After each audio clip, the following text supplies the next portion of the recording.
Today, we are cracking the code on two of the most fundamental, most important algorithms in all of machine learning.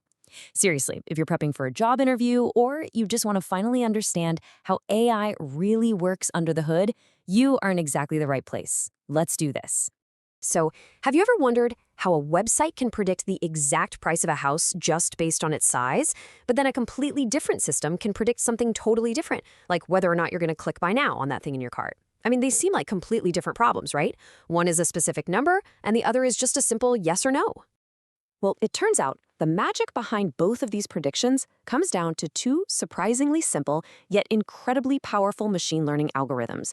And today, we're going to break them both down in the absolute easiest way possible, I promise.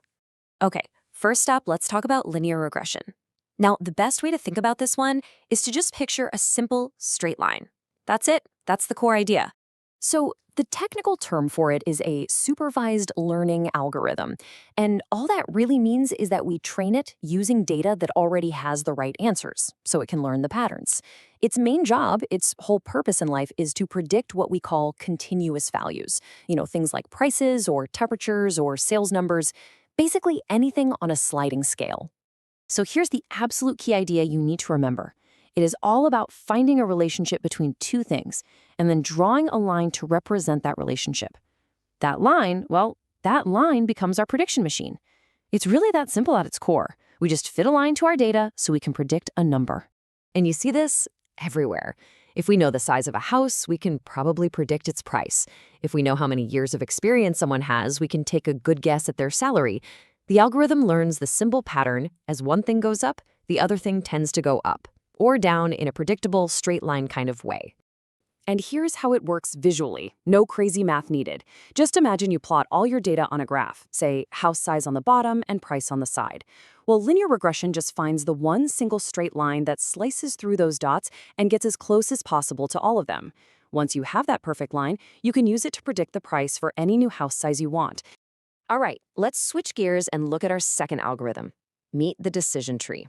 So if linear regression is a simple line, a decision tree, well, it's a flowchart. Just like our first algorithm, this is also supervised. We teach it with data that's already labeled. But, and this is a big but, it is way more versatile. It makes its predictions by splitting the data based on a series of questions. And that means it can predict not just numbers, but also categories. Things like yes or no, buy or don't buy, or even is that a picture of a cat or a dog? The whole idea here is so intuitive, it's almost funny. A decision tree works just like our own brains do when we're trying to figure something out. We ask a series of simple questions to narrow down the possibilities until we finally land on an answer. It's literally just a flowchart for data. So, for example, say we want to predict if someone will buy a product. The tree might start by asking, okay, is their age over 25? If the answer is yes, it follows one path and asks another question. All right, is their income more than 50K? Based on that series of answers, it lands on a final prediction. Yes, they're going to buy, or no, they probably won't. And every single decision tree has this same basic structure. You start at the very top at what's called the root node. Each question it asks is a decision node, which splits your path. And then the final answer is at the very bottom, the yes or no. Those are called the leaf nodes. See? Pretty simple. Okay, so we've got the line, and we've got the flowchart. Now let's put them right next to each other to really nail down the core differences between them. So let's break this down. First up, their type. Linear regression is only for regression. That means it only predicts numbers. Decision trees, on the other hand, can do both regression and classification, which makes them way more flexible. This directly affects their output. Regression gives you a number on a continuous scale. A tree can give you that, or it can give you a category, like yes or no. And finally, their whole approach is different. Regression uses one single mathematical equation for its line. A tree uses a bunch of simple if-then rules. The big takeaway here? Linear regression is simple, and it's great for simple linear data. But decision trees can handle much more complex situations. So look, if you don't remember anything else from this whole thing, please remember this simple analogy. Linear regression is like being a draftsman, carefully drawing one single straight line to make a prediction.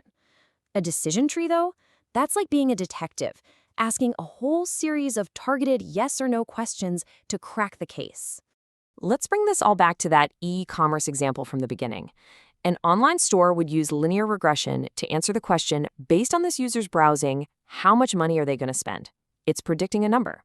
But they'd use a decision tree to answer a different question. Will this user even make a purchase at all? A simple yes or no. You see? Two different tools for two very different jobs. All right, and now for the moment I know a lot of you have been waiting for. Let's distill everything we've talked about into one single, powerful, interview-ready answer. Okay, you're in an interview and they ask you the difference. Here's your perfect, concise answer. Linear regression predicts continuous values by fitting a straight line to data, and it works best for simple linear relationships. Decision trees, on the other hand, use a tree-like structure of if-then rules to make decisions.